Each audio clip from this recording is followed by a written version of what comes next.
వ్యాపారి ఊరికే వరదన పోడు అని ఓ పాతకాలపు సామెతను సరదాగా చెప్పుకుంటుంది ప్రజానీకం.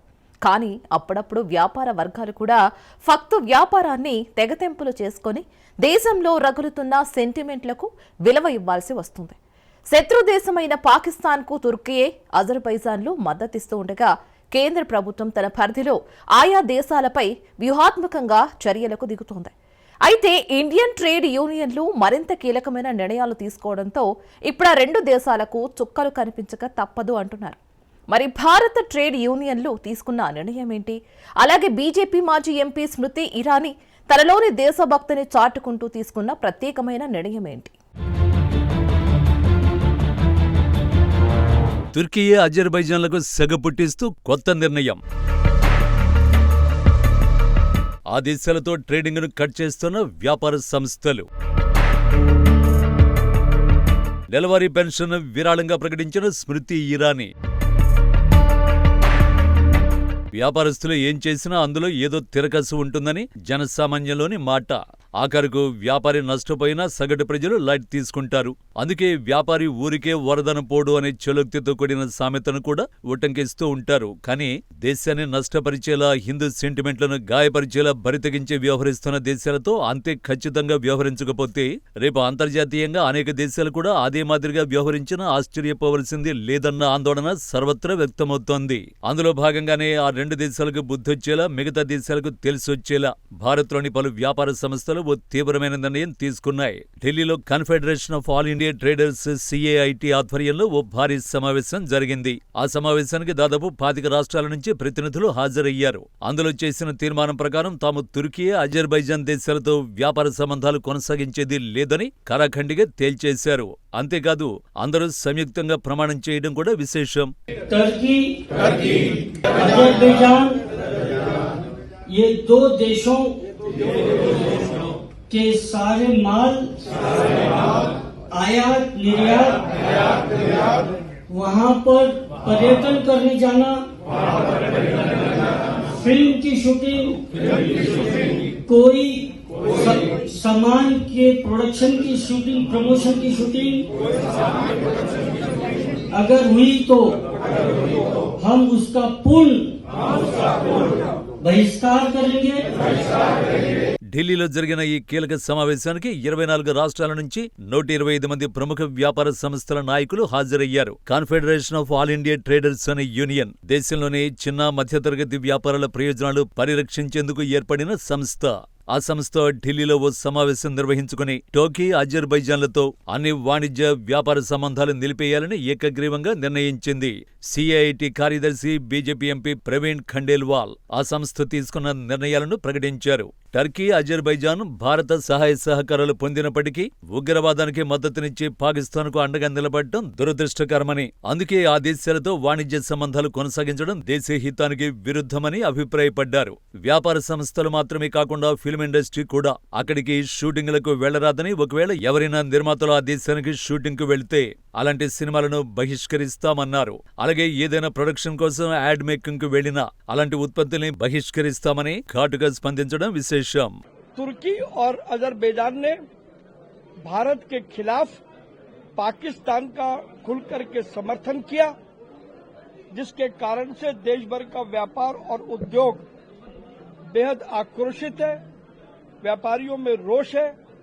विभिन्न राज्यों के व्यापारियों ने यहां आकर के अपनी बात को कहा है और ऐसा हो नहीं सकता कि जो देश भारत का विरोध करेगा, भारत का व्यापारी उसके साथ कारोबार करेगा.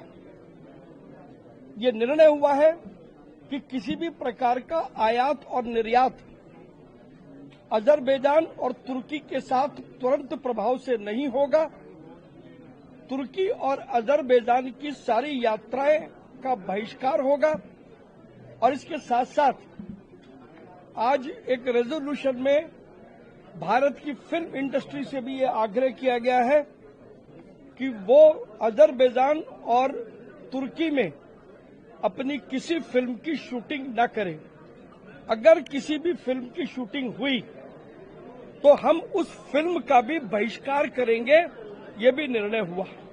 इसके साथ साथ बहुत सारी कंपनियां अपने प्रोडक्ट की प्रमोशन की फिल्मिंग करती है और अगर कोई भी कंपनी अपने प्रोडक्ट की प्रमोशन की फिल्मिंग तुर्की और अजरबैजान में करेगी तो हम उसका भी बहिष्कार करेंगे। ఇదే మెసేజ్ని త్వరలోనే దేశమంతా విస్తరింపజేస్తామని అన్ని జిల్లాల వరకు ఉద్యమ రూపంగా మలుస్తామంటున్నారు. దేశానికి ద్రోహం తలపెట్టే ఎవరైనా సరే మూల్యం చెల్లించుకోక తప్పదంటున్నారు సిఐటి నాయకులు. అలాగే బీజేపీ మాజీ ఎంపీ స్మృతి ఇరానీ కూడా ఈ సందర్భంగా ఓ స్ఫూర్తిదాయకమైన నిర్ణయాన్ని ప్రకటించారు.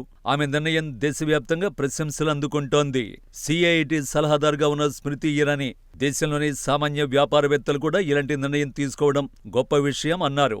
మరోవైపు బీజేపీ ఎంపీగా ఓడిపోయిన తర్వాత తాను గత ఏడాది నుంచి కూడా పెన్షన్ తీసుకోవడం లేదని నేషనల్ డిఫెన్స్ ఫెడరేషన్ కోసం ఇస్తున్నారని చెప్పడం దేశభక్తుల్లో ఆనందాన్ని కలిగిస్తోంది.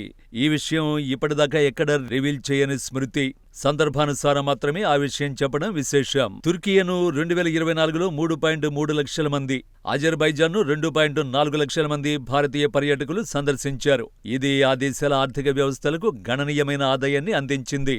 ఈ బహిష్కరణ ద్వారా ఈ దేశాల పర్యాటక రంగంపై తీవ్ర ప్రభావం చూపుతుంది అంటున్నారు. స్మృతి ఇరానీ ప్రకటన వ్యాపార వర్గాల్లోనే కాక సామాన్యుల్లోనూ దేశభక్తిని ప్రేరేపిస్తుంది అంటున్నారు.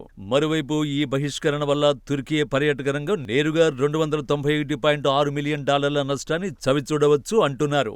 భారతీయ వివాహాలు, కార్పొరేట్ ఈవెంట్లు, సాంస్కృతిక కార్యక్రమాల రద్దు వల్ల పరోక్ష నష్టాలు అదనంగా సంభవించే అవకాశం ఉంది.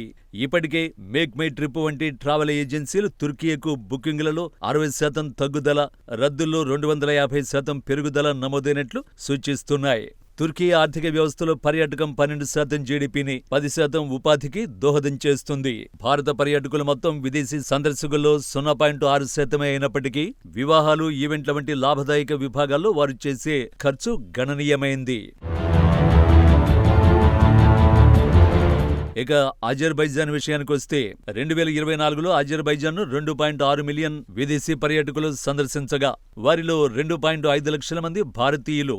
ఇది మొత్తం పర్యాటకులలో 9.3%గా ఉంది. భారతీయ పర్యాటకులు సుమారు $308.6 మిలియన్ అంటే సుమారు 25,500 కోట్లు ఖర్చు చేశారు.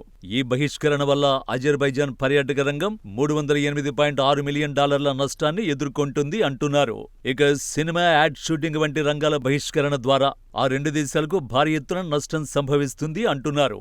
మొత్తానికి రెండు దేశాలకు సుమారు $4.7 బిలియన్ అంటే సుమారు 3,88,000 కోట్ల నష్టం ఖాయమంటున్నారు.